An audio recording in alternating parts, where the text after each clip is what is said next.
देवाचं सगळं लागतं, जल लागतं, हवा लागते, अग्नी लागते, सगळं काही आपल्याला देवाचं पाहिजे. पण देवाचं नामस्मरण नको, देवाचं पूजन नको, सत्कार्य नको. त्याच प्रकारे माता पिताचं सगळं काही लागतं. शेती लागते, घर लागतं, दान लागतं, संपत्ती लागते. प्रत्येक संपत्तीमध्ये बरोबर हिस्सा पाहिजे. नाही मिळालं तर आपल्या स्वार्थासाठी आपण कोर्ट कचऱ्या करू. पण अशी एकही कोर्टामध्ये गेली नाही की मला हे संपत्ती नको, मला माझे माता पिता माझ्याकडे द्या, असे एकही केस आतापर्यंत आली नाही. आपल्या स्वार्थासाठी मात्र आपण गेलेले आहोत, पायरी चढलेली आहे त्याची.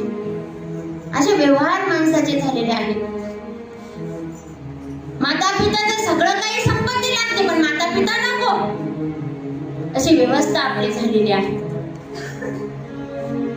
काय झालेली आहे? तो प्रभाव आहे कलियुगाचा, आणि याच कलियुगाच्या प्रभावाला दूर करण्यासाठी ही शिवकथा श्रवण करावी लागते.